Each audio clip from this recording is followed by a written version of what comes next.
Hello students. तो आज से हम लोग स्टार्ट करने जा रहे हैं क्लास 12th फिजिक्स पूरे स्टार्टिंग से बच्चों नए जोश के साथ।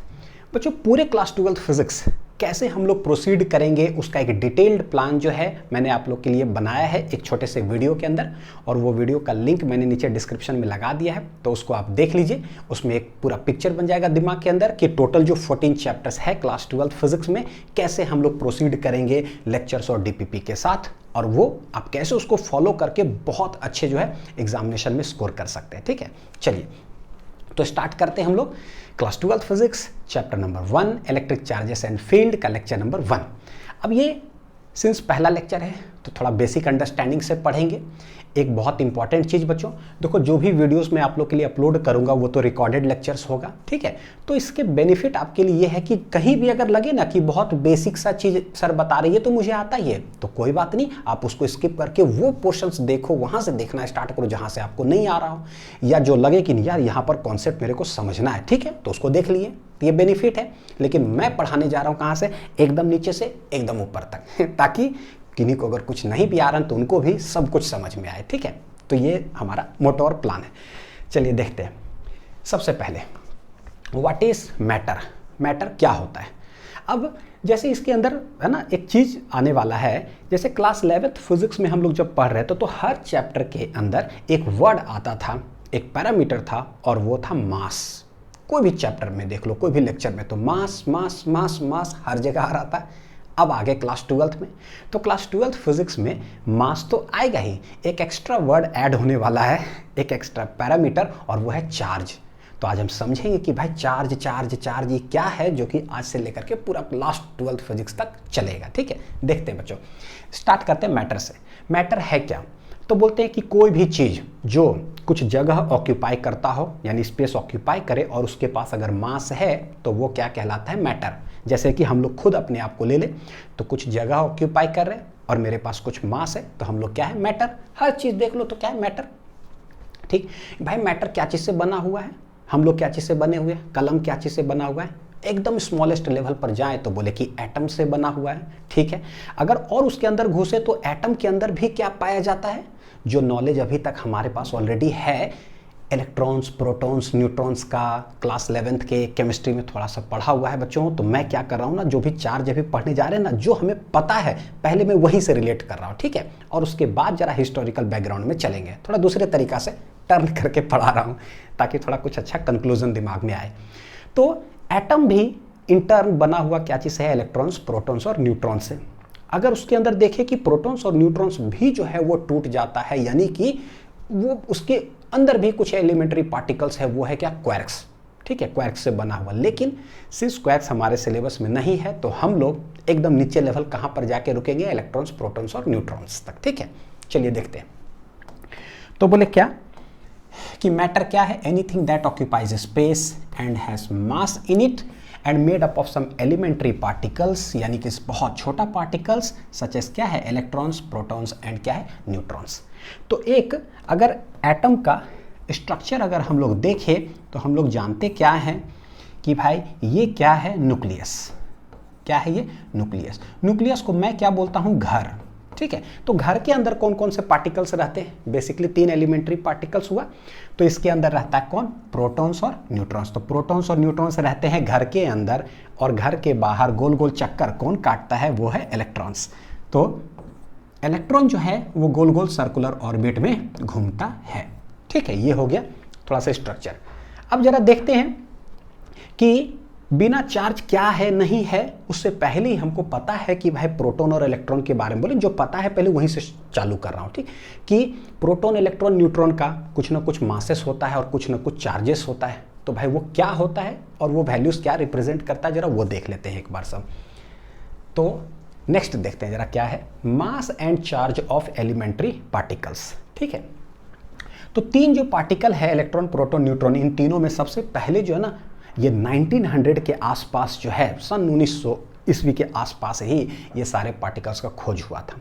तो सबसे पहले जो खोज हुआ ना, वो इलेक्ट्रॉन ही हुआ था 1897 में। बड़ा अच्छा है ये डेटिंग्स वगैरह भी जो है ना, ये थोड़ा सा बड़ा हेल्प करेगा, अभी देखिएगा हिस्टोरिकल बैकग्राउंड चीज़ें समझने में। 1897 में इलेक्ट्रॉन का खोज हुआ, 1917 में आ जाते हैं तो प्रोटॉन्स का खोज हुआ, और 1932 में अगर आए तो ये क्या है, न्यूट्रॉन्स का खोज हुआ, सिमिलर वे में। तो बच्चों देखो, अगर इन सभी का चार्ज और मासेस अगर देखते हैं तो प्रोटॉन और न्यूट्रॉन जो कि घर के अंदर है, घर के अंदर कौन कौन है, प्रोटॉन्स और न्यूट्रॉन्स, ये दोनों का जो है मासेस अगर देखोगे ना तो दोनों का मास है लगभग सेम। तो हम लोग जैसे ठीक है, देखो कैसे 1.6726, 1.6749, लेकिन जब हम लिखेंगे ना जनरली तो बस इतना ही, 2 ही डिजिट ये लिखेंगे, दोनों का मास सेम है, इंटू 10⁻⁻27 और केजी में। तो बोले अगर मासेस का देखें तो मास ऑफ प्रोटॉन और मास ऑफ न्यूट्रॉन, वो पार्टिकल जो घर के अंदर है, दोनों का मासेस होता है सेम। कितना, 1.67 इंटू 10⁻⁻27 केजी। जब मॉडर्न फिजिक्स पढ़ाऊंगा ना, जिसमें थोड़ा सा केमिस्ट्री के अंदर जरा पूरा घुसेंगे, बहुत अच्छा से अंदर घुस करके देखें कि ये मास कैसे है, एएमयू क्या है, एटॉमिक मास कैसे है, कितने आदमी हैं घर में, ऐसे गिन करके ऐसे पढ़ लेंगे ठीक है। तो अभी हम उधर नहीं जा रहे हैं, मॉडर्न फिजिक्स में पढ़ाऊंगा, एटम्स न्यूक्लियस जब पढ़ेंगे तब, ठीक। अभी जितना जरूरत है वो देखते हैं। इन दोनों मासेस के कंपैरिजन में इलेक्ट्रॉन का जो मास होता है बच्चों, वो कितना है, देखो 9.1 इंटू 10⁻⁻31, यानी इसके कंपैरिजन में भी क्या है, बहुत कम, तो नेग्लिजिबल उसको बोलते हैं, ठीक है। यानी मास ऑफ इलेक्ट्रॉन जो है कितना, 9.1। तो जब जरूरत पड़ेगा तो ये वैल्यूज हम लोग यूज करेंगे, ठीक है, जो कि मतलब mass of electron is very very less than बोल देंगे मास ऑफ न्यूट्रॉन और मास ऑफ क्या है, प्रोटॉन। तो ये तो मास का एनालिसिस हो गया। चार्ज का अगर हम एनालिसिस करें तो देखिए कि घर के अंदर जो रहता है ना, प्रोटॉन्स और न्यूट्रॉन्स, न्यूट्रॉन का क्या चार्ज होता है, कुछ भी नहीं, यानी ये न्यूट्रल है। लेकिन प्रोटॉन पर क्या है, चार्ज होता है, वो पॉजिटिवली चार्ज होता है, और चार्ज का जो वैल्यू है वो होता है 1.6 इंटू 10⁻⁻19 कूलम। ऐसा यूनिट ऑफ चार्ज क्या होता है, कूलम। तो घर के अंदर इस पर चार्ज है नहीं, ये हो गया पॉजिटिवली चार्ज। यानी न्यूक्लियस हम कैसे क्या कह सकते हैं कि किस टाइप का होता है, नेचर क्या होगा न्यूक्लियस का, वो हो जाएगा पॉजिटिवली चार्ज्ड, ठीक है। इलेक्ट्रॉन बाहर जो गोल गोल घूमता है उस पर नेगेटिवली चार्ज है, मैग्नीट्यूड रिमेन्स सेम। यानी कि हम लोग क्या बोले कि चार्ज को ना स्मॉल क्यू या कैपिटल क्यू से डिनोट कर सकते हैं। तो चार्ज ऑफ अगर न्यूट्रॉन बोलेंगे वो क्या है, 0, लेकिन चार्ज ऑफ इलेक्ट्रॉन बोलो या चार्ज ऑफ प्रोटॉन बोलो, दोनों का जो मैग्नीट्यूड है ना, दोनों का मैग्नीट्यूड है सेम। कितना, 1.6 इंटू 10⁻⁻19 कूलम, लेकिन बस एक पॉजिटिव और एक है नेगेटिव, ठीक है। तो ये हो गया पूरा कॉन्सेप्ट। अच्छा, एक और चीज़, ये जो वैल्यू आप दोनों का बच्चों देख रहे हो कि सेम है ना, इस वैल्यू को हम लोग जो है बार बार इतना ना लिख करके उसको एक छोटा लेटर से डिनोट करते हैं, और वो बोलते हैं ई। यानी कि इसको अगर लिखना हो तो क्या लिखेंगे पता है, -e। इसको अगर लिखना हो तो प्लस है, और ये वैल्यूज को हम लोग ई से डिनोट करते हैं। तो व्हाट इज ई? ई को बोलते हैं बेसिक एलिमेंट्री चार्ज, यानी कि सबसे छोटा पार्टिकल का जो चार्ज होता है। सिंस यही दोनों पार्टिकल दोनों का सेम है तो सेम लेटर से डिनोट कर दिए। और वो ई किसको रिप्रेजेंट कर रहा है, कहीं ना कहीं इलेक्ट्रॉन को रिप्रेजेंट कर रहा है। यहाँ पर एक सवाल आ जाता है, सर प्लस ई ही क्यों हुआ, पी से क्यों नहीं रिप्रेजेंट हुआ? बिल्कुल मैं रीजन बताऊंगा, ठीक, आ जाएगा बीच में रीजन कि क्यों चार्ज जो है ना उसको ई से ही डिनोट कर दिया गया। तो -e प्लस ई का वैल्यू ये, तो ई को बोलेंगे क्या, इसको लिख जरूर लीजिएगा। देखिए ई को बोलते हैं क्या, बेसिक एलिमेंट्री चार्ज। तो कभी कहीं लिखा रहे बेसिक एलिमेंट्री चार्ज का मतलब हो गया ई, ठीक। ये क्या है भाई, तो इट इज एक्चुअली क्या बोला जाता है, charge of an electron. Charge of an electron है ना, इलेक्ट्रॉन इलेक्ट्रॉन इलेक्ट्रॉन ही आता है, और वो कितना है वैल्यू 1.6 इंटू 10⁻⁻19 कूलम। ये हो गया। अगर कहीं लिखा हुआ रहे जैसे कि मान लो +1e, इसका क्या मतलब होगा, और कहीं लिखा रहे -1e का इसका मतलब क्या होगा। तो +1e का मतलब हो गया +1 और e, अच्छा यानी कि ये वैल्यू, तो ये है 1.6 इंटू 10⁻⁻19 कूलम हो गया। अगर -1e है तो -1 इंटू ई हो गया मेरे लिए कितना, 1.6 इंटू 10⁻⁻19 कूलम। तो इसका मतलब ये हो गया। चलिए अब देखते हैं बच्चों, देखो क्या चार्ज कॉन्सेप्ट, लेकिन क्या है बेस्ड ऑन इलेक्ट्रॉन्स। तो 2 एग्जांपल मैं लेता हूं, आप लोग को ये चीज आ रहा है मेरे को पता है, लेकिन फिर भी जो है ना एक बार जरा सा अंदर घुस करके देख रहे हैं। सोडियम एटम और एक क्लोरीन एटम का उदाहरण लेते हैं। एटम और आयंस क्या होता है, दर्शन आएगा। और चार्ज क्या होता है, कैसे चार्ज बॉडी पर डेवलप हो जाता है, और डेवलप होता है तो किसके वजह से होता है, ये रीज़न समझ में आ जाएगा पहले ही। बिना चार्ज के बारे में अभी कुछ जाने हुए कि चार्ज दिमाग में आया कैसे साइंटिस्ट का, वो सब हम बात भी नहीं की अभी तक। तो सोडियम एटम जो है बच्चों वो लिखा हुआ रहता है कैसे, देखो ऐसे 11 नीचे 23 ऊपर, ठीक। अगर इसका थोड़ा सा मैं बोलूँ 11 23, तो भाई ये क्या है, इसको बोलते हैं हम लोग एटॉमिक नंबर, जिसको Z से डिनोट करते हैं, इसको बोलते हैं मास नंबर, जो कि कैपिटल A से डिनोट करते हैं। मास नंबर क्या होता है, वो होता है कि घर के अंदर टोटल कितने आदमी हैं, प्रोटॉन प्लस न्यूट्रॉन। तो प्रोटॉन प्लस न्यूट्रॉन सबको जोड़ देते हैं, वो बन जाता है क्या, मास नंबर। कितने आदमी, बस आदमी को जोड़ दूँ, ठीक। और Z क्या होता है, Z है atomic number. What is atomic number, ये होता है कि नंबर ऑफ प्रोटॉन्स कितना है घर के अंदर, यानी व्हाट इज Z, Z है नंबर ऑफ प्रोटॉन्स कितना होता है, बस बता दो, ये बहुत आसान। तो देखो बच्चों क्या है, हर एटम के पास होता क्या है कि जितना, हर एटम के पास क्या होता है, हमको पता है कि घर के अंदर प्रोटॉन्स, बाहर है इलेक्ट्रॉन्स, यही दोनों पर चार्जेस होते हैं, एक पे पॉजिटिव एक पे नेगेटिव। हर एटम के पास जितना नंबर ऑफ प्रोटॉन्स होता है उतना ही नंबर ऑफ इलेक्ट्रॉन्स होता है। तो उसके वजह से होगा क्या, जितना पॉजिटिव चार्ज उतना ही नेगेटिव चार्ज, यानी कि net charge on an atom हमेशा जब निकालेंगे तो आंसर क्या आने जा रहा है, 0। मेरे पास कोई 2 रुपया दे मेरे को, वाह हम खुश हो गए, 2 रुपया दिया, और 2 रुपया मेरे से ले ले तो +2 -2, नेट मेरे पास पैसा कुछ नहीं है ना, तो खत्म 0। तो वही चीज़ है, तो जितना नंबर ऑफ प्रोटॉन्स होता है उतना ही नंबर ऑफ क्या होता है, इलेक्ट्रॉन्स हर एटम के पास। तो यहाँ पर अगर हम लोग देखें कि ये जो सोडियम एटम है ये लिखा हुआ, ये है क्या, एटॉमिक नंबर, ये क्या है, मास नंबर, ठीक है। जितना बच्चों जरूरत है ना मैं उतना ही जिक्र कर रहा हूँ, ठीक। तो देखिए कि Z क्या है, it is the number of protons, और जो नंबर ऑफ प्रोटॉन्स वही नंबर ऑफ इलेक्ट्रॉन्स होता है। ये कितना है, तो वो है 11, यानी 11 प्रोटॉन से 11 क्या है मेरे पास, इलेक्ट्रॉन्स, ठीक है। यही इलेक्ट्रॉन्स अगर 11 है, तो अगर इलेक्ट्रॉनिक कन्फिगरेशन अगर हम इसका लिखेंगे तो कैसे लिखेंगे बच्चों, देखो 2 8 10 और 1 11, यानी ये सोडियम एटम जो है अपना ऑक्टेट कंप्लीट करने के लिए एक इलेक्ट्रॉन को लूज कर देगा आसानी से, ठीक है। तो ये इसका ऑक्टेट कंप्लीट हो जाएगा। तो अब हम देखते हैं कि एक इलेक्ट्रॉन जब लूज कर देगा तो सोडियम एटम के ऊपर होगा क्या, ठीक। सोडियम एटम है ये,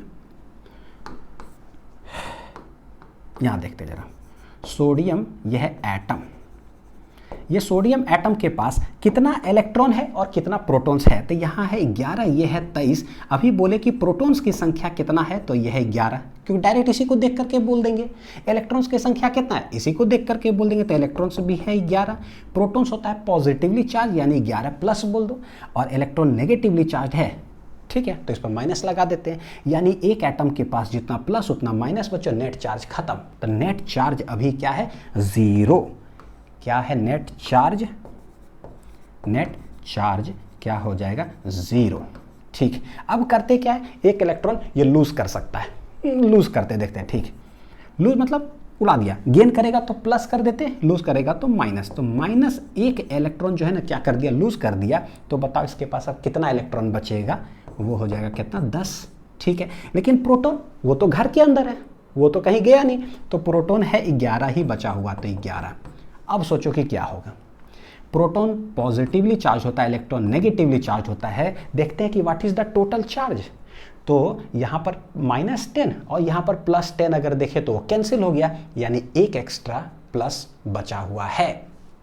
और जब भी बोलते हैं एक एक्स्ट्रा प्लस, इसका मतलब +E, एक एक्स्ट्रा माइनस मतलब -E। जब भी बोलेंगे एक पॉजिटिव चार्ज एक negative charge, that is the basic elementary charge, यानी चार्ज ऑफ एन इलेक्ट्रॉन जो बोले थे बच्चों, ठीक है। हाँ, तो what is the net charge, तो यहाँ बोलेंगे नेट चार्ज जो है वो हो जाएगा कितना, +1, यानी कि +E बोल दो, क्या हो गया, +E। और यही जो +1 जो है वो यहाँ पर आता है सोडियम एटम, जो हम लोग क्या बोल देते हैं, सोडियम आयन बन गया। ये प्लस यहाँ पर क्या है बच्चों, अपीयर हो जाता है, तब हम लोग बोलते हैं कि ये क्या बन गया, आयन बन गया है, सोडियम आयन बन गया। तो सोचो एक एटम था, उस पर नेट चार्ज कुछ भी नहीं था, न्यूट्रल, ठीक है, लेकिन उस पर एक पॉजिटिव चार्ज आ गया। तो सवाल है कि पॉजिटिव चार्ज जो आया, हम बोले ना पॉजिटिवली चार्ज हो गया, कैसे हो गया भाई, तो इलेक्ट्रॉन जो बाहर गोल गोल घूम रहा था वो बाहर चला गया, तो वो पॉजिटिव चार्ज हो गया। और कैसे हुआ मैकेनिज्म समझ में आता है। ठीक है, चलो क्लोरीन एटम का जरा उदाहरण लेते हैं। तो क्लोरीन एटम जानते हैं ये 17, ये 35 होता है। टोटल अगर देखें व्हाट इज एटॉमिक नंबर, तो जो एटॉमिक नंबर होता है वही नंबर ऑफ प्रोटॉन्स है, वही नंबर ऑफ इलेक्ट्रॉन्स है, वो कितना है 17। इलेक्ट्रॉनिक कन्फिगुरेशन अगर देखेंगे तो कैसे बनाएंगे बच्चों, इक्वल टू जो 17 है इसको लिखे 2 8 10 और 7 17। तो ये क्या 7 रिलीज करे या एक गेन कर ले जिससे कंप्लीट हो जाए। तो एक गेन करने में थोड़ा सा कम एनर्जी लगता है तो जल्दी इसका ऑक्टेट कंप्लीट हो जाएगा। तो ये एक गेन करेगा। देखते हैं कि एक गेन करने से क्या होगा।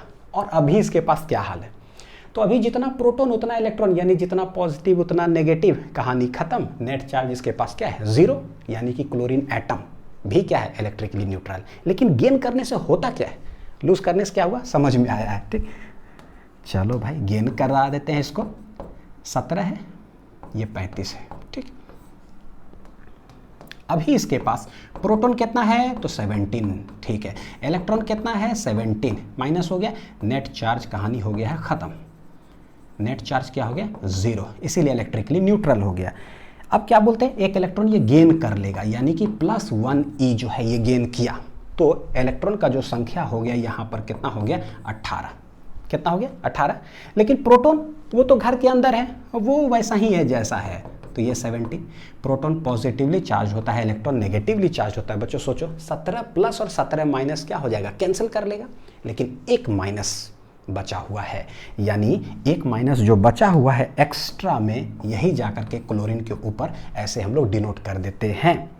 यानी यहाँ पर अगर देखोगे what is net charge, what is net charge, तो यहाँ पर भैया -1 है। तो ये जो हम यहाँ पर +1 और -1 लिख रहे हैं ना, ये बेसिकली है क्या, दिस इज +1e, और ये जो बेसिकली क्या है -1 टाइम्स e।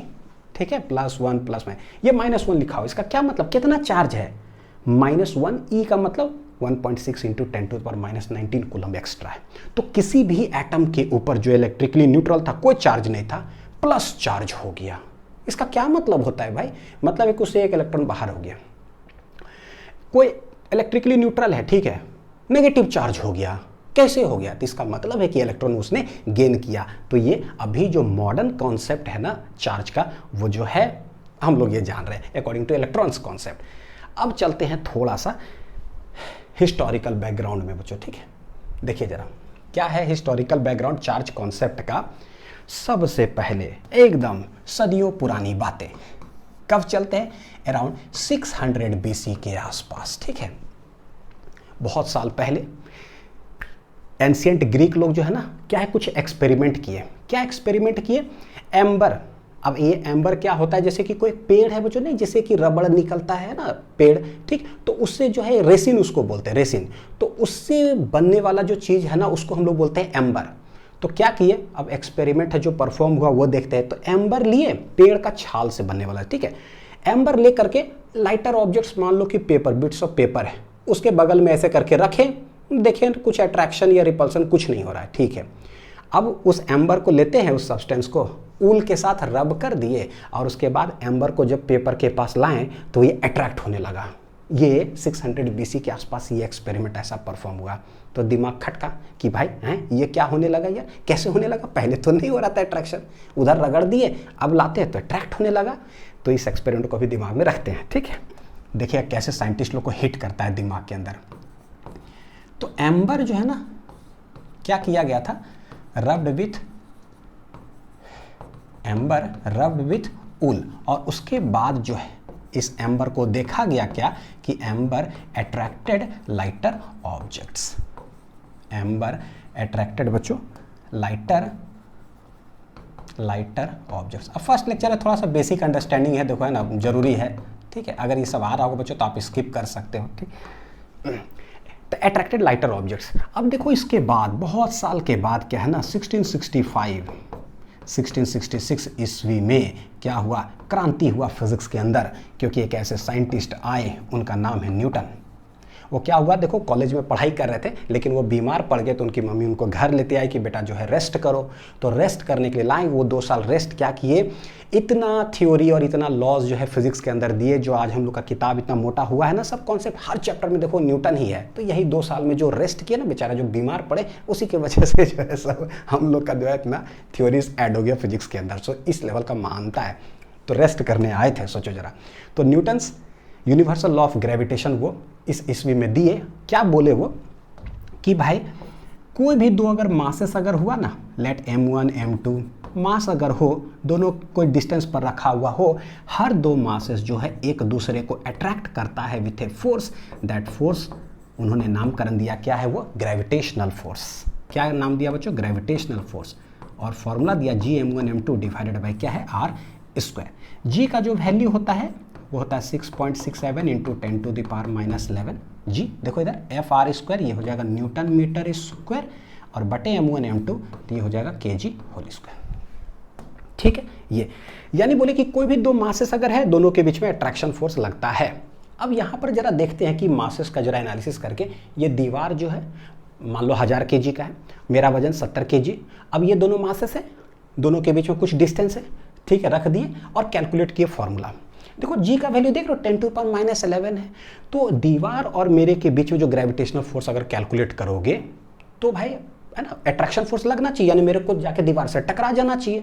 लेकिन क्या ऐसा हो रहा है क्या, नहीं, हम चुपचाप खड़ा है, कहाँ टकरा रहे हैं। होता क्या है, ये जो ग्रेविटेशनल फोर्स कैलकुलेट करके लाते हैं, वैल्यू इतना कम होता है ना कि वो वैल्यू रिस्पॉन्सिबल नहीं उतना इफेक्ट क्रिएट कर पाता कि मैं जाकर के उससे टकरा जाऊँ। तो समझ में आ रहा है कि 1000 kg का भी रख रहे हैं, 70 kg का भी रख रहे हैं, तो भाई नहीं उतना वैल्यू इसका है कि भाई वो हम लोग जाके टकरा जाए। ठीक है, तो ग्रेविटेशन का कॉन्सेप्ट ये। अब साइंटिस्ट आए यहाँ पर, एक्सपेरिमेंटेशन स्टार्ट हुआ पीछे। बच्चों एम्बर एक सब्सटेंस है भाई, इसके पास भी मास है। लाइटर ऑब्जेक्ट्स जो है यानी कि बिट्स ऑफ पेपर के पास नज़दीक ले जा कर के रखे, यानी एम्बर का भी कुछ मास है, पेपर का भी कुछ मास है, m1 m2 दोनों के बीच कोई डिस्टेंस है। तो भाई according to Newton's gravitational law जो है, m1 m2 है, दोनों के बीच डिस्टेंस यानी अट्रैक्शन फोर्स लगना चाहिए। तो चलो कागज हल्का तो उसको अट्रैक्ट हो जाना चाहिए, लेकिन देखा गया कि नहीं हो रहा है। इसका मतलब कि उतना वैल्यू नहीं होगा कि दोनों अट्रैक्ट हो जाए। ठीक है, अच्छा, लेकिन रगड़ करके उधर से लाते हैं उल के साथ और उसके बाद फिर नज़दीक रखते तक पेपर अट्रैक्ट हो जाता है। इसका मतलब क्या हुआ, अब साइंटिस्ट आते हैं, एक साइंटिस्ट, उनका नाम है बेंजामिन फ्रैंकलिन। एक्सपेरिमेंट करना चालू किया और इस पर रिसर्च करना चालू किए कि अरे यार, इसका मतलब वो जो अट्रैक्ट हो रहा था ना, वो ग्रेविटेशनल फोर्सेस के वजह से तो नहीं हो रहा है, और ग्रेविटेशनल फोर्सेस के वजह से नहीं हो रहा है यानी कि मासेस के वजह से तो नहीं हो रहा है, तो ये अट्रैक्शन है किसके वजह से। तब वो बोले जरूर कुछ और है। ये जो कुछ और है, कुछ और का नाम वो दिए कि भाई वो जो अट्रैक्शन फोर्सेस हो रहा है ना, रगड़ करके लाने के बाद, वो force other than gravitational force, उसका नामकरण वो दिए इलेक्ट्रिक फोर्स। क्या नामकरण हुआ बच्चों, इलेक्ट्रिक फोर्स। और जो चीज़ रिस्पॉन्सिबल होगा इस फोर्स के लिए वो मासेस नहीं होगा, क्या नाम पड़ गया, चार्जेस, यानी इलेक्ट्रिक चार्ज। तो देख लो नया नया कॉन्सेप्ट डेवलप हुआ, इलेक्ट्रिक चार्ज, इलेक्ट्रिक फोर्स। और ये जो वर्ड है इलेक्ट्रिक, ये कहाँ से आया, कैसे आया, देखो कैसे आया, सब कहानी से आता है। ये जो एम्बर है ना, ये जो एम्बर है, ग्रीक में ये सब है ना बच्चों, तो ग्रीक वर्ड है एक ग्रीक वर्ड है इलेक्ट्रॉन, वो ELEC वाला नहीं, इलेक्ट्रॉन एक ग्रीक वर्ड है जिसका कि मीनिंग ही होता है एम्बर, यानी जो पुराना एक्सपेरिमेंट था ना उसी के आधार पर जो है देखो आया, क्योंकि सब कुछ वहीं से हुआ। तो एक वर्ड इलेक्ट्रॉन, उसका मीनिंग है एम्बर। यहीं से जो है इलेक्ट्रॉन से ही जो है ना सारा वर्ड जो है इलेक्ट्रॉन, इलेक्ट्रिसिटी, ये सब वर्ड्स जो है डिस्कवर हुआ। इलेक्ट्रॉन बोलो, इलेक्ट्रिसिटी बोलो, इलेक्ट्रिसिटी, इलेक्ट्रिक चार्ज, यानी जो इलेक्ट्रिक जो वर्ड समझ लो, जो इलेक्ट्रिक चार्ज, ये सब इलेक्ट्रिक जो वर्ड सुनते हैं वो एक्चुअली यहाँ से आया हुआ है, इलेक्ट्रॉन वर्ड से। ठीक है, अब जो बेंजामिन फ्रैंकलिन ये हुए बच्चों ना, वो 1749, थोड़ा सा कहानी 1665 1666 हुआ, उसके बाद इधर हुआ 1749 में आए कौन, बेंजामिन फ्रैंकलिन। और वो कुछ जो है और एक्सपेरिमेंट उस पर करते गए और फर्स्ट साइंटिस्ट ये है जो दुनिया को बताए पॉजिटिव चार्ज और नेगेटिव चार्ज का वर्ड जो है ना, ये पॉजिटिव चार्ज नेगेटिव चार्ज, ये वर्ड जो है दुनिया को दिए। ठीक है, और फिर अभी बताता हूं कि क्या। तो he gave the word positive charge and negative charge तो ये बेंजामिन फ्रैंकलिन थे जो ये वर्ड को कॉइन किए। ठीक है, 1749 के आसपास। ठीक, अब देखो ये जो बेंजामिन फ्रैंकलिन है, ये जो एम्बर वाला एक्सपेरिमेंट है, उसी के आधार पर कुछ एक्सपेरिमेंट करते गए बच्चों। और क्या क्या एक्सपेरिमेंट किए वो देखो, जो बचपन से पढ़ रहे होगे, क्लास 8 में पढ़े होगे, 10th में पढ़ोगे, और आज हम 12th में पढ़ रहे हैं कॉन्सेप्ट ऑफ चार्ज में। क्या किए, एक ग्लास रड लिए और उसको समझो कि स्मॉल बिट्स ऑफ पेपर के पास लेके गए, देखे अट्रैक्ट नहीं हो रहा है, यानी समझ में आ गया कि ग्रेविटेशन वाला तो है नहीं। ठीक है, दिख नहीं रहा है, तो बोले क्या, रब किए उसको। देखो फिर ग्लास रड को एक सिल्क क्लॉथ के साथ रब कर दिए। रब करने के बाद ग्लास रड को लाए, फिर स्मॉल बिट्स ऑफ पेपर के पास देखे, बिट्स ऑफ पेपर जो है अट्रैक्ट होने लगा। बोले देखो एकदम बिल्कुल उसी के जैसा, यानी कि भाई शुरू में दोनों ने अट्रैक्ट हो रहा था तो ग्रेविटेशनल फोर्स तो नहीं है, मासेस के वजह से तो नहीं है, तो बोले कि कुछ और है। यही जो कुछ और है, तो बोले रगड़ने वक्त ही जो है ना कुछ कुछ हुआ होगा, रगड़ने वक्त ही कुछ कुछ हुआ होगा। ये क्या कुछ कुछ हुआ होगा बच्चों, जो वो दिए एजम्पशन वो बताता हूँ। बोले जरूर जो है ना एक ऑब्जेक्ट से दूसरे ऑब्जेक्ट में कुछ ना कुछ ट्रांसफर हुआ है। क्या ट्रांसफर हुआ ये नहीं पता, तो 1749 में वो बोले कि कुछ ट्रांसफर हुआ। उस समय तो नहीं पता, लेकिन 1897 में जब इलेक्ट्रॉन का खोज हुआ ना, तब पता चला वो जो बोल रहे थे ना कि कुछ ट्रांसफर हुआ है, वो एक्चुअली इलेक्ट्रॉन ही था, ट्रांसफर हुआ था एक ऑब्जेक्ट से दूसरे ऑब्जेक्ट में। और अब हम जानते हैं कि अगर इलेक्ट्रॉन यहाँ से निकल करके वहाँ गया, तो जहाँ से निकलता है दैट बिकम्स पॉजिटिव चार्ज, और जिस पर जाता है दैट बिकम्स नेगेटिव चार्ज। तो देखो बच्चों होता क्या होगा, है ना, उस समय ग्लास रड को जब हम सिल्क क्लॉथ के साथ रब किए तो बोला जाता है क्या, glass rod becomes positively charge और silk cloth becomes negatively charge. यानी कि सच्चाई में सोचो क्या हुआ होगा, ये पॉजिटिवली ये नेगेटिव हुआ, यानी यहाँ से यहाँ एक्चुअली में ट्रांसफर किसका हुआ होगा, इलेक्ट्रॉन्स का।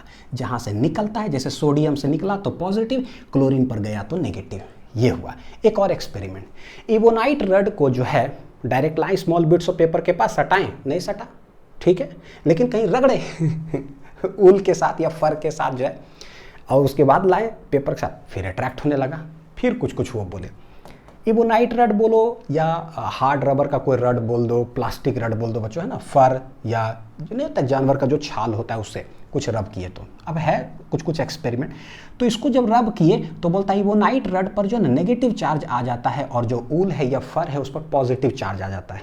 इसका मतलब क्या है, मतलब ये नेगेटिव चार्ज और ये वाला जो है पॉजिटिव चार्ज हो गया। इसका मतलब कुछ ट्रांसफर हुआ होगा उधर से उधर, तो इलेक्ट्रॉन ट्रांसफर हुआ होगा किधर, फर या ऊल से इबोनाइट रड पर, जिसके वजह से ऐसा हो गया। और बाद में ग्लास रड अट्रैक्टेड क्या है, लाइटर ऑब्जेक्ट्स। आगे कुछ फिनोमिना है, उसमें मैं बताऊंगा कि कैसे जो है ना हाउ दिस अट्रैक्शन हैपेंस, वो इंडक्शन प्रोसेस होता है, मैं बताऊंगा आगे। ठीक है, तो ये हुआ बच्चों इलेक्ट्रिक फोर्स इलेक्ट्रिक चार्जेस के वजह से।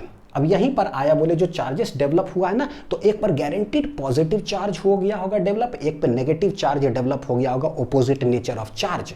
और वो जो ग्लास रड आया तो इस पर कोई चार्जेस डेवलप हो गया, लाइटर ऑब्जेक्ट के साथ लगाते हैं तो actually charges are responsible for the attraction force या repulsion force between the two bodies.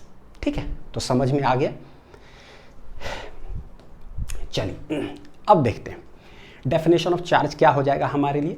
तो इंट्रिंसिक प्रॉपर्टी यानी अंदरूनी property of elementary particles of matter है। मैटर का एलिमेंट्री पार्टिकल्स पता है, क्योंकि इलेक्ट्रॉन के वजह से ही पॉजिटिव नेगेटिव एक्चुअली हो रहा है, इसीलिए जो है मैंने पहले पढ़ाया उसको ताकि पता चले। ठीक है, ये तो intrinsic property of elementary particles of matter which gives rise to कैसा, electric force between the particles जो है मैटर। ठीक है, तो एक पॉजिटिव और दूसरा क्या है, नेगेटिव हो जाता है।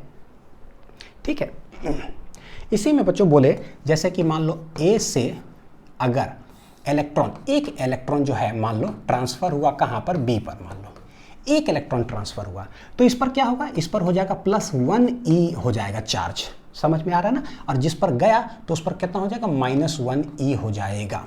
ठीक, और चलो ऐसे ही रहने देते हैं। नेक्स्ट, अगर मैं बोलूं कि यहाँ से मान लो एक इलेक्ट्रॉन नहीं 2 इलेक्ट्रॉन गया तो यहाँ +2e वहाँ -2e हो जाएगा। अगर n इलेक्ट्रॉन्स ट्रांसफर हो गया A से B पर तो यहाँ पर कितना हो जाएगा, बोलते हैं n इलेक्ट्रॉन चला गया तो यहाँ हो जाएगा +ne चार्ज हो जाएगा और वहाँ पर -ne चार्ज हो जाएगा। ठीक है, ये क्या है भाई, चार्ज। तो इस पर न्यूमेरिकल बनता है, अगला लेक्चर में हम लोग देखेंगे। अब आते हैं व्हाट इज द SI या CGS यूनिट्स ऑफ क्या चार्जेस होता है। तो यहां देखो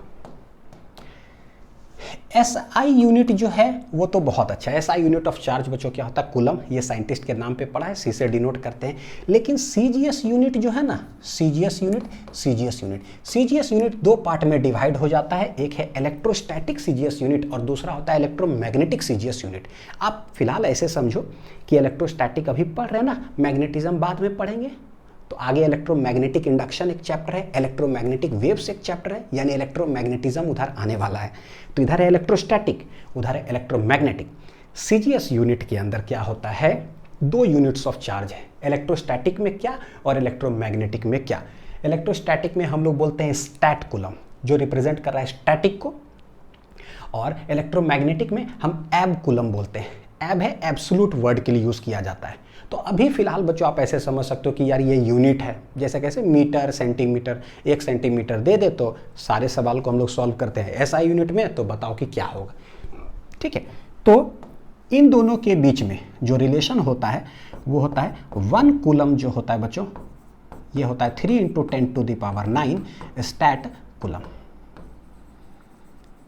स्टैट कूलम, तो यहां से अगर देखें कि 1 स्टैट कूलम कितना हो जाएगा, तो 1 बटे इतना, यानी कि अगर कभी सवाल जैसे बोले कि 1 स्टैट अगर कूलम अगर बोला जाए तो ये कितना चार्ज होगा भाई, तो ये डिवाइड कर दो इतना, तो ये हो जाएगा 1/3 × 10⁹ क्या हो जाएगा, कूलम। ठीक है, तो बोलेगा 5 स्टैट कूलम। ठीक है, तो 1 स्टैट कूलम इतना होता है, 5 स्टैट कूलम बोलेगा तो 5 मल्टीप्लाई कर देंगे।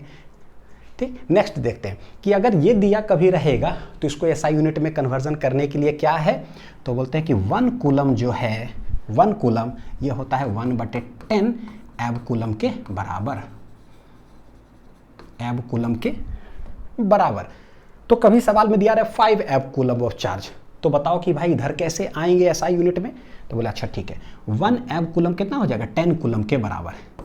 तो यानी कि 1 एब कूलम किसके बराबर हो जाएगा, 10 कूलम के बराबर। तो कभी बोलेगा 5 एब कूलम तो 5 मल्टीप्लाई कर देंगे तो 50 कूलम हो जाएगा। ठीक है, तो ये हमारे सिर्फ यूनिट्स कन्वर्जन के लिए है। जब इलेक्ट्रोमैग्नेटिज्म पढ़ाऊंगा ना तो इसके बारे में और जिक्र करूंगा कि करंट का भी जो यूनिट होता है ना, अक्सर हम लोग जानते हैं SI unit of current ampere ampere ampere, लेकिन भैया वही 1 एम्पियर जो है ना मैग्नेटिज्म चैप्टर में अलग तरीके से कैसे डिफाइन होता है। ठीक, तो चीज़ें जो है और क्लियर होगा। अभी आप नोट डाउन सिर्फ कर लो यूनिट्स ऑफ चार्ज। नेक्स्ट आते बच्चों व्हाट इज इलेक्ट्रोस्टैटिक्स। ये जो पहला चैप्टर है इलेक्ट्रिक चार्जेस एंड फील्ड, फिर दूसरा है इलेक्ट्रिक पोटेंशियल एंड कैपेसिटेंस, इन सबको हम लोग बोलते हैं इलेक्ट्रोस्टैटिक्स। भैया व्हाट इज इलेक्ट्रोस्टैटिक्स, तो अब समझ में आता है बच्चों, देखो कैसे। इलेक्ट्रो नाम क्या है, जरा देखते हैं, जरा है ना, थोड़ा सा मस्ती करता हूँ यार, ऐसे मजा नहीं आएगा, है ना। इलेक्ट्रोस्टैटिक्स, जरा इसको अगर तोड़ ताड़ करें तो हम लोग इसको कह सकते हैं कि यह है इलेक्ट्रो प्लस स्टैटिक्स। ठीक है, ये इलेक्ट्रो इलेक्ट्रो इलेक्ट्रो इलेक्ट्रो तो सब कुछ जड़ समझ में आ रहा है कि इलेक्ट्रॉन से ही है, और इलेक्ट्रॉन को ही क्यों लिया गया, प्रोटॉन को क्यों नहीं लिया गया, तो अब हम जानते हैं कि केमिस्ट्री वाला जो चीज़ बता रहा था उससे सोचो जरा, है ना, बता रहे थे ना जो कि भाई कहीं पॉजिटिव चार्ज डेवलप हो जाता है वो एक्चुअली इलेक्ट्रॉन के जाने से होता है, किसी पर नेगेटिव चार्ज अगर डेवलप हो गया एक्चुअली इलेक्ट्रॉन के आने से है। यानी भाई साहब जाते और आते कौन है, वो सब इलेक्ट्रॉन करते हैं, तो इलेक्ट्रॉन ही रिस्पॉन्सिबल है किसके लिए, चार्ज डेवलप होने के लिए। इसीलिए कहीं अगर चार्जेस चार्जेस चार्जेस बोलते हैं तो उससे अच्छा है कि आप इलेक्ट्रॉन इलेक्ट्रॉन इलेक्ट्रॉन बोलो। इसीलिए बेसिक एलिमेंट्री जो चार्ज का जो वैल्यू था ना उसको ई से डिनोट किया गया, ना कि पी से। छोटा छोटा चीज़ है लेकिन समझ में आता है ना, हर जगह क्यों क्यों क्यों लगाओगे तो कुछ और ही तरह से समझ में आता है कि काहे ऐसा काहे ऐसा है। तो इलेक्ट्रो का मतलब है इलेक्ट्रॉन, इलेक्ट्रॉन। ठीक। अब देखो मैं ये आप लोग के लिए बता रहा हूँ, ठीक है, किसी को बताना होता मत ऐसे कि इलेक्ट्रॉन नहीं, आपके लिए बता रहा हूँ। इलेक्ट्रॉन का मतलब क्या हो गया? चार्ज। क्यों? आपको अब समझ में आ रहा है, ठीक है। हाँ, तो आप मेरे और आपके बीच का बात है ये, ठीक है। हाँ, किसी को बताना नहीं है सब, ठीक। तो इलेक्ट्रो यानी समझ में आता है इलेक्ट्रोस्टैटिक का मतलब क्या हो गया? Electro is at statics, electron is at statics, यानी कि चार्ज इज एट स्टैटिक्स। और स्टैटिक्स का मतलब क्या होता है? At rest. तो इसी में लिख देते हैं, स्टैटिक का मतलब क्या होता है? At rest. यानी कि ये पूरा जो 2 लेक्चर हम लोग पढ़ने 2 चैप्टर जो पढ़ने जा रहे हैं ना, उसमें चार्ज क्या चीज पे होगा? रेस्ट पे होगा। तो ऐसा branch of physics in which charge will be at rest, that is known as electrostatics. कौन कौन चैप्टर होगा? क्लास 12th फिजिक्स का चैप्टर नंबर 1 और चैप्टर नंबर 2 इसमें चार्ज नहीं घसकेगा, ठीक है। तो it is a branch of physics which deals with the study of chapter 1 and chapter 2 of class 12th physics, जो कि electric force, electric field, electric potential arising from कैसा charges? Static charges, ठीक है। ये तो इलेक्ट्रोस्टैटिक्स हो गया। अब आते हैं कि रेस्ट में है चार्ज तो ठीक है electrostatic.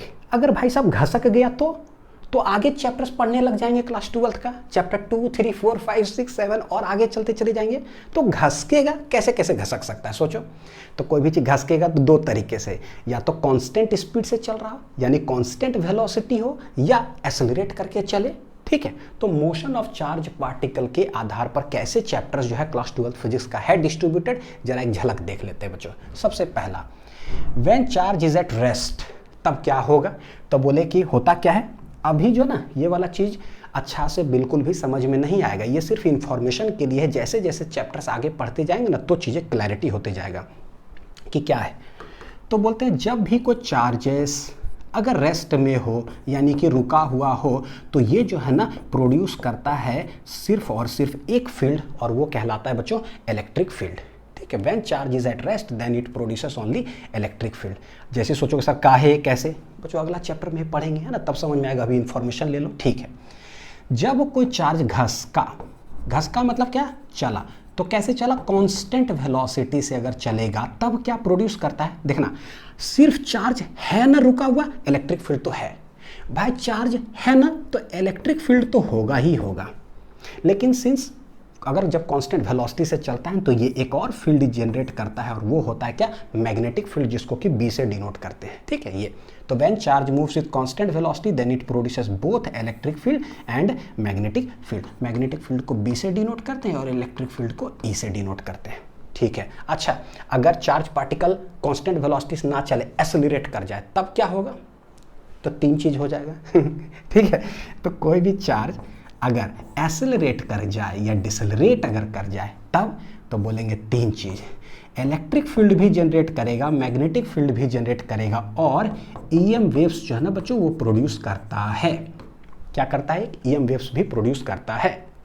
When a charge particle either accelerate और decelerate then it produces electric and magnetic field both, as well as it radiates energy in the form of क्या है? Electromagnetic waves.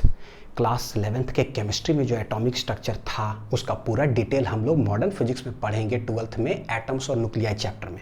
Rutherford's atomic model, Bohr's atomic model में इसका जिक्र होने वाला है, और एक का फेलियर कैसे, दूसरा का वो सक्सेस था, उसमें ये जिक्र होगा, ठीक।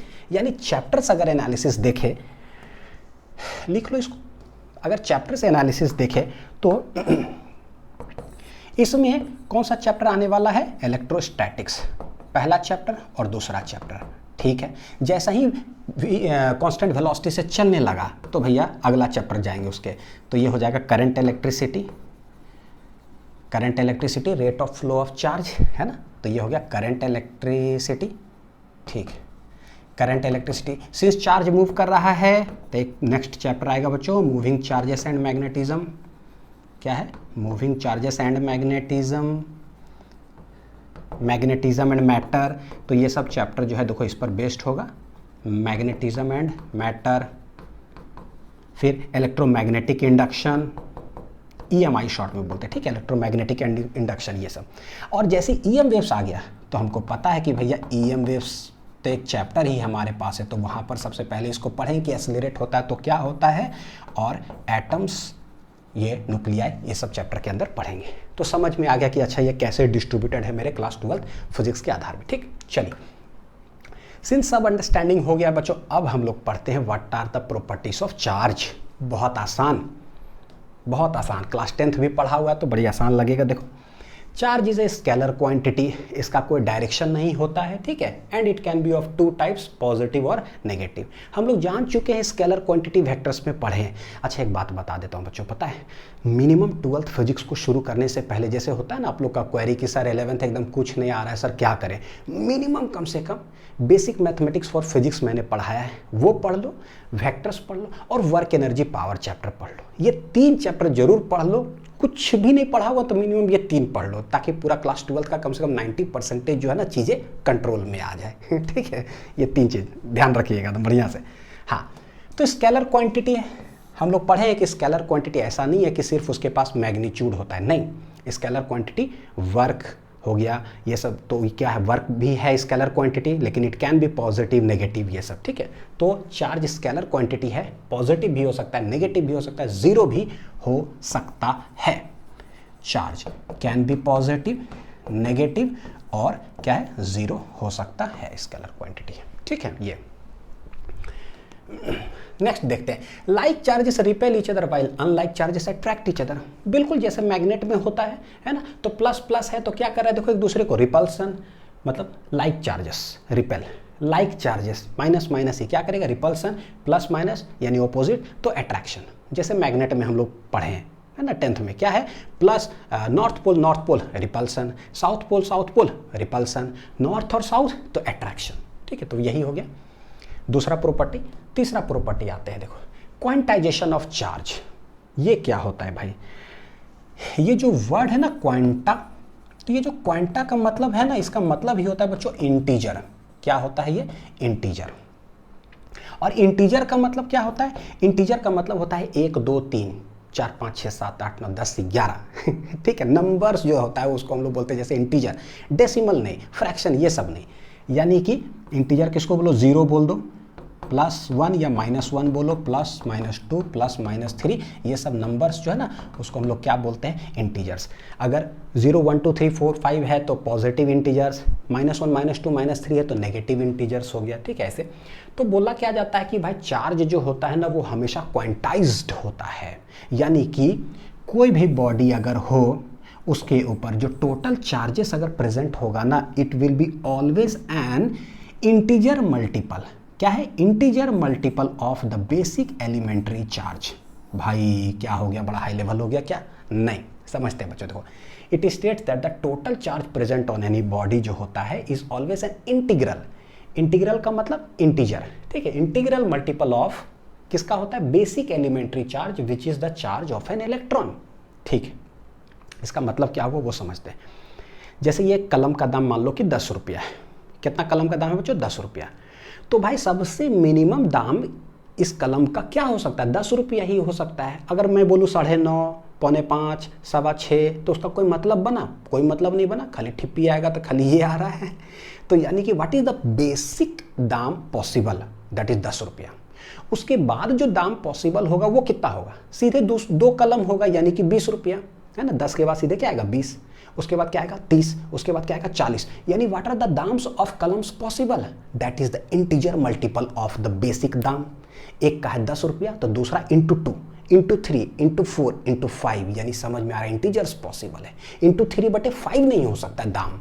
तो वही है, हमको पता है कि सबसे जो छोटा चार्ज होता है वो होता है क्या, ई। सबसे प्लस छोड़ो हटा दो सीधा, सबसे छोटा चार्ज क्या होता है, ई।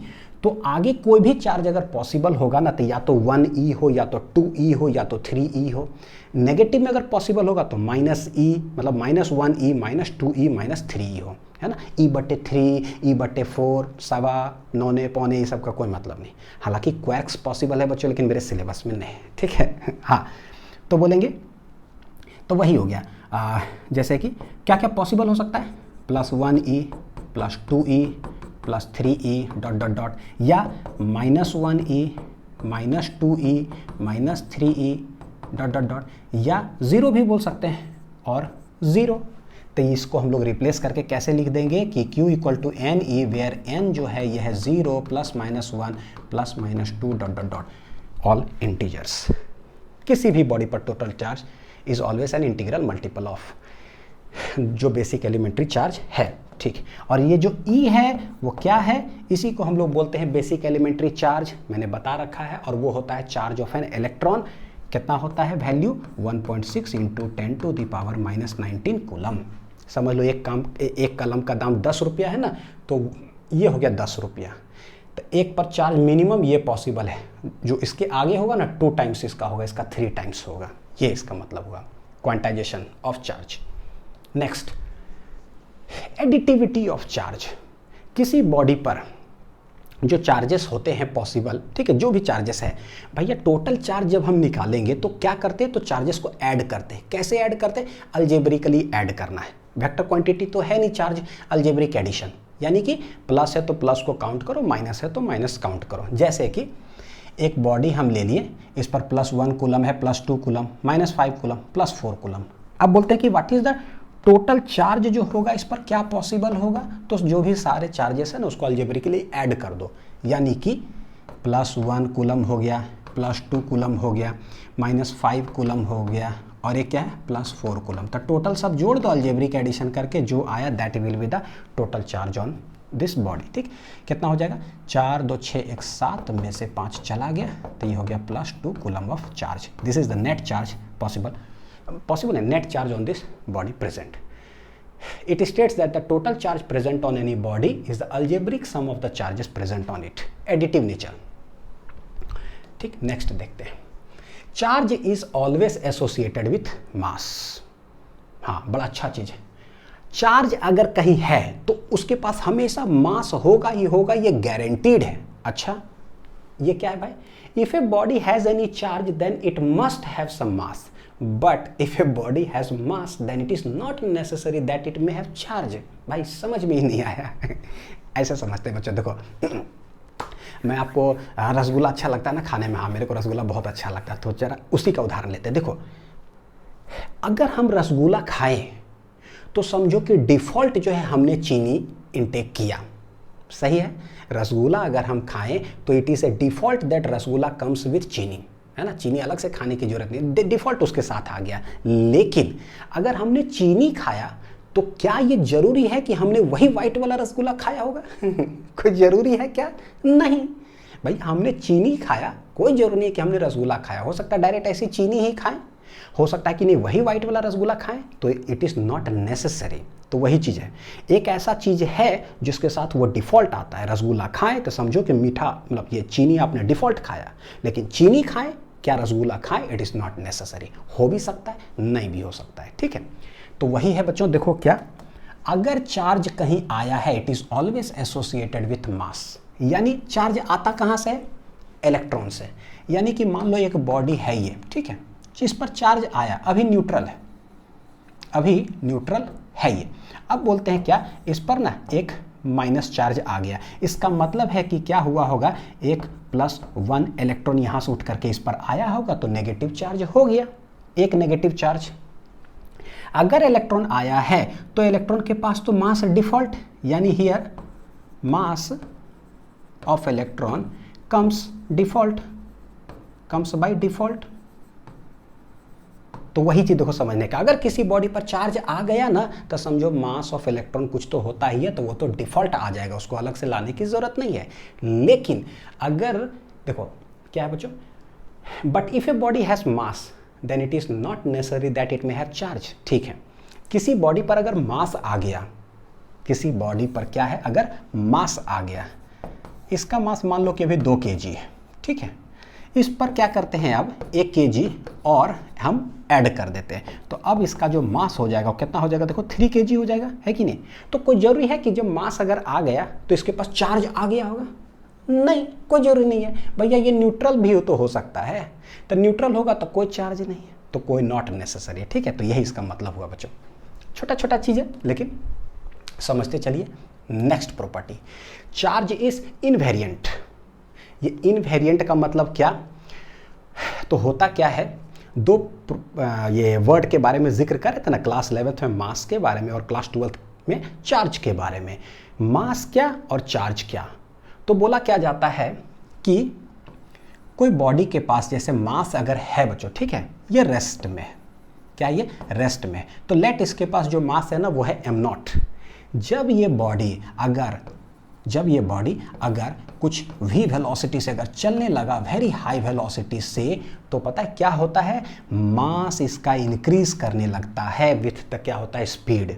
ठीक है, ये चीज़ थोड़ा सा कम समझ में आएगा लेकिन मैं कोशिश करूंगा आपको समझाने के लिए। ठीक है, क्योंकि ऐसे साइंटिस्ट ने ये थ्योरी दिया है ना कि सीमा पार है, वो थ्योरी ऑफ रिलेटिविटी का कुछ कॉन्सेप्ट है, लेकिन मैं आपको थोड़ा नीचे लेवल से समझाता हूँ। ठीक, देखिएगा, कोई बॉडी जैसे रेस्ट है तो मास जो भी होता है, ठीक है, लेट है, अगर जब बहुत हाई स्पीड से जब चलने लगता है तो उसका मास इंक्रीज कर जाता है, और वो जो रिलेशन है जिससे वो है ना दिया जाता है वो होता है m=m0 divided by √1 minus v square बटे क्या है, c स्क्वायर।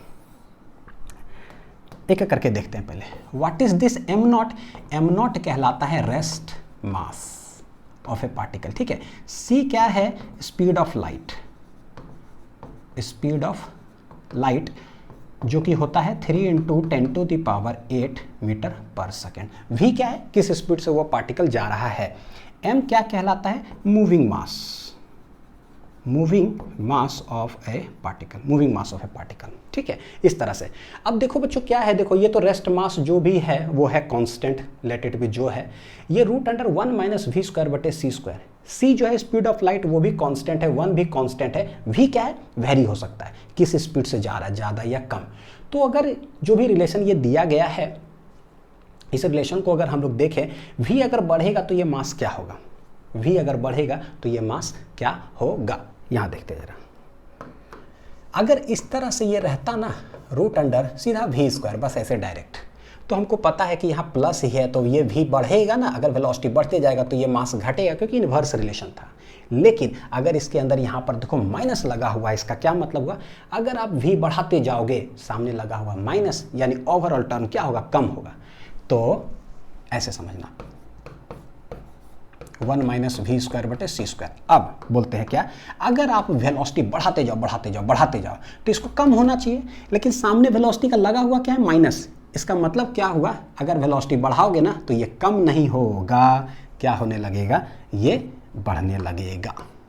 ठीक है, क्योंकि यहाँ पर क्या लगा हुआ बच्चों, माइनस। और ऐसे वैल्यूज भी रख करके हम चेक कर सकते हैं, लेकिन कॉन्सेप्चुअली देखते हैं, यानी as the speed of the particle goes on increasing, mass of the particle भी क्या होता है, इंक्रीज करते चले जाता है। ठीक है, ये कौन दिए थे बच्चों, जरा एक बार पढ़ देता हूं आपके लिए। ठीक है, देखो, charge do not vary with the speed of the particle but mass varies with the speed of the particle according to theory of relativity, Einstein के द्वारा दिया गया था। ठीक है, इसका जो मीनिंग है ना, चलो मैं बता ही देता हूं। जैसे बेसिकली क्या है ना कि सच में ऐसा है क्या कि भाई मान लो मेरा रेस्ट मास मेरा 70 kg वजन है, मैं अगर बहुत स्पीड से चलने लगूंगा तो क्या मेरा मास 71 kg, 80 kg, 90 kg होने लगेगा क्या, यानी 2 हाथ है तो अब 4 हाथ, 5 हाथ, 5 पैर होने लग जाएगा क्या, ऐसा है क्या। नहीं, इसका जो अंडरस्टैंडिंग है ना बच्चों, एक्चुअली क्या होता है कि कोई चीज रेस्ट में हो तो मास को हटा दो, आप एनर्जी से उसको कंपैरिजन करो। रेस्ट में कोई बॉडी होता है तो कितना एनर्जी प्रोसेस करता है ये समझ में आता है, और वही बॉडी अगर चलने लगे पूरा स्पीड से तो उसके पास एनर्जी एक्चुअली बढ़ जाता है।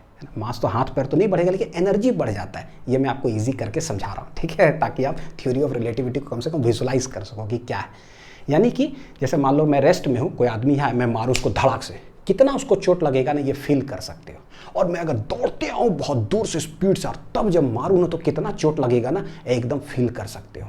तो जब दौड़ते हुए आकर के जब मारेंगे ना तो खतरनाक तरीके से चोट लगेगा। यार शरीर तो यही था, तो फिर दौड़ करके आए तो चोट ज़्यादा कैसे लगा है, 70 kg ही वजन है, इसका मतलब मूविंग जो पार्टिकल होता है ना उसके पास एक्चुअली एनर्जी ज़्यादा होता है। ठीक है, और जो रेस्ट में होता है उसके पास एनर्जी कम होता है। तो energy is equivalent to mass, ये आइंस्टीन ने बताया था।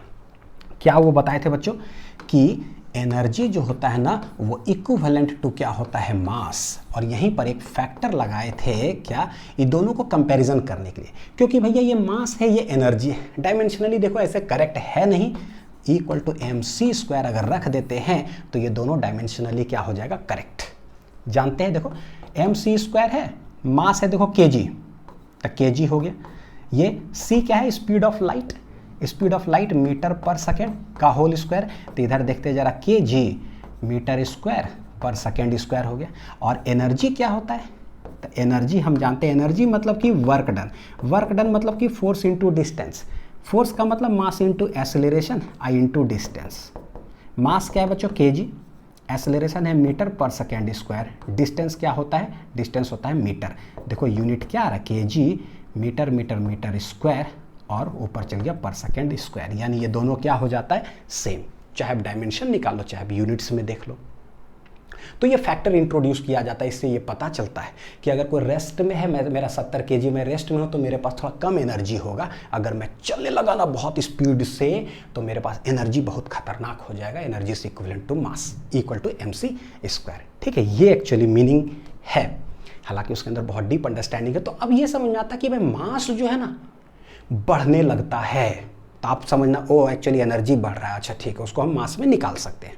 कैसे निकाल सकते थे मास में, तो यहीं से निकाल सकते हैं। हाउ टू फाइंड मास, तो बोलेंगे कितना एनर्जी प्रोसेस कर रहा है वो बता, तो डिवाइड बाय सी स्क्वायर करेंगे तो मेरा मास निकल जाएगा, सिंपल सा। रेस्ट में कितना एनर्जी है वो रख दो, बटे सी स्क्वायर, तो रेस्ट मास निकल गया। जब मोशन में बताओ कितना एनर्जी है, डिवाइड बाय सी स्क्वायर करेंगे तो मूविंग मास निकल गया, तो यहाँ से हम ऐसे निकाल सकते हैं। ठीक है, क्या क्लास 11th का मास कॉन्सेप्ट, क्लास 12th में चार्ज कॉन्सेप्ट, क्या कोई पार्टिकल के पास चार्ज अगर क्यू है, अगर वो मोशन में है, बहुत खतरनाक स्पीड से चलने लगा, तो क्या चार्ज भी बढ़ता है, क्या नहीं बढ़ता है, इसीलिए हम लोग बोलते हैं चार्ज इज इनवेरिएंट। ठीक है, यानी कि क्या चार्ज जो है Q इक्वल टू क्या उसी टाइप का कोई रिलेशन ऐसा होगा क्या कि Q not divide by root under 1 minus V square बटे सी स्क्वायर, क्या ऐसा होगा क्या, तो क्या बोलेंगे बच्चों, no, charge does not vary with speed of particle. ठीक है, तो उम्मीद है कि समझ में आया होगा बच्चों, थोड़ा सा हाई लेवल था। नेक्स्ट देखते हैं कंजर्वेशन ऑफ चार्ज।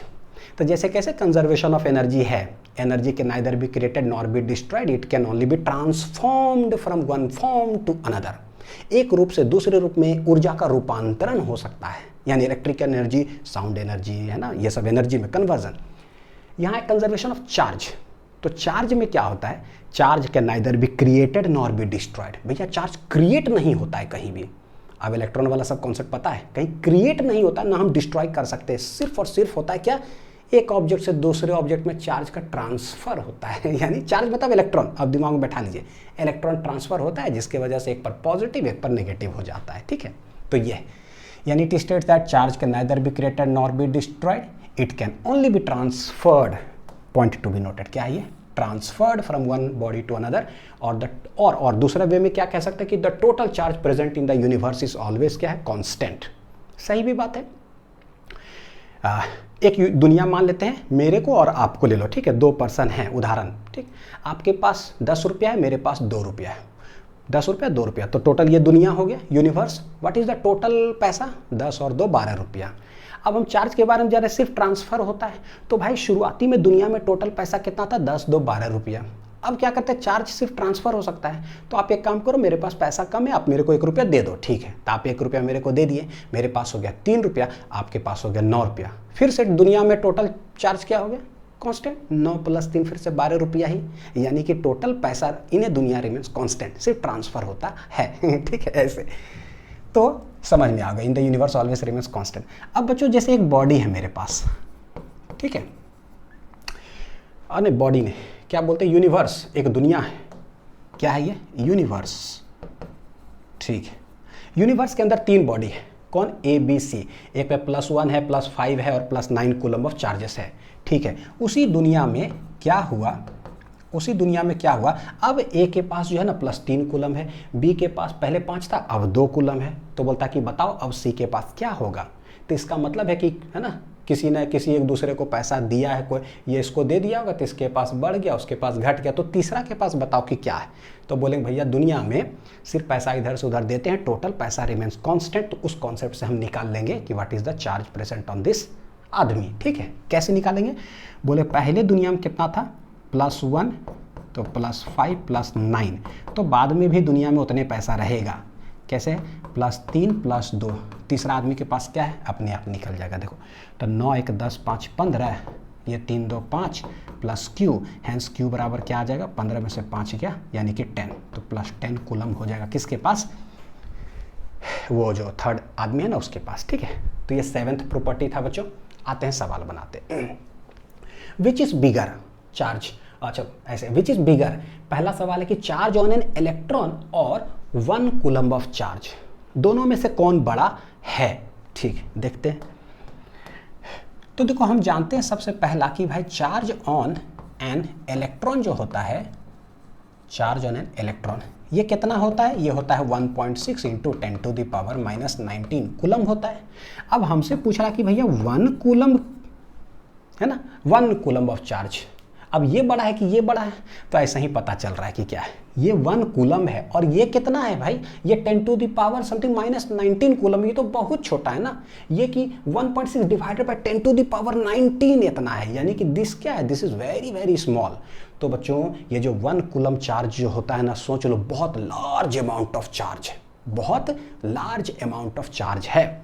तो एक तो ये समझ में आ गया कि देयरफॉर क्या बोलेंगे, 1 कूलम्ब चार्ज जो है is very much bigger, क्या है, very much bigger than charge of an, क्या हो जाएगा, इलेक्ट्रॉन, बहुत ज़्यादा होता है। ठीक है ये। अच्छा, कभी कभी सवाल इसी में पूछा जाता है ना कि एक इलेक्ट्रॉन पर चार्ज होता है इतना, कितना इलेक्ट्रॉन्स होगा तो जा करके 1 कूलम्ब ऑफ चार्ज बनेगा, कितना electrons, how many number of electrons will make 1 coulomb of charge. ठीक है, तो देखते देखो जरा, तो यानी कि नंबर ऑफ इलेक्ट्रॉन्स कितना होगा ताकि 1 कूलम्ब ऑफ चार्ज बन जाए, कितना। तो देखो बच्चों एक चीज़ समझ में आता है, क्लास 11 फिजिक्स का यूनिट्स एंड डायमेंशन में हम लोग पढ़े हैं, बताए थे बेसिक, कुछ भी चीज़ पूछा जाता है ना तो उसको राइट साइड लिखते हैं। क्या पूछा जा रहा है, कितना नंबर ऑफ इलेक्ट्रॉन्स होगा कि 1 कूलम्ब चार्ज बन जाए। अच्छा, नंबर ऑफ इलेक्ट्रॉन्स पूछ रहा हो तो राइट साइड, यानी कि नंबर ऑफ इलेक्ट्रॉन्स जो है वो राइट साइड चला जाएगा और चार्ज जो है वो इधर आ जाएगा।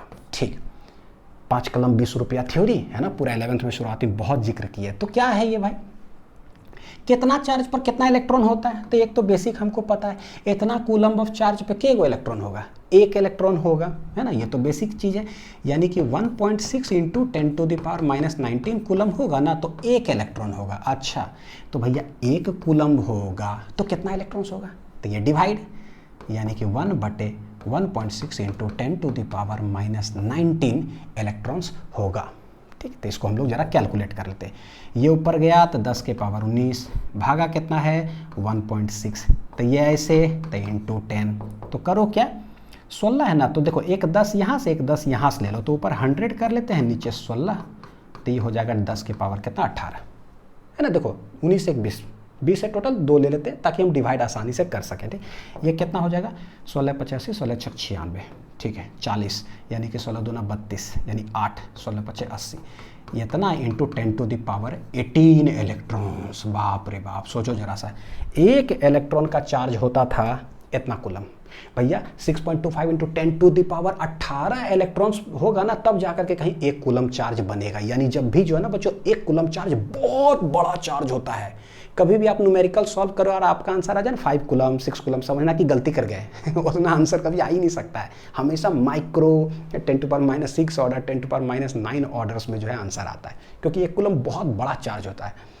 तो ये हो गया।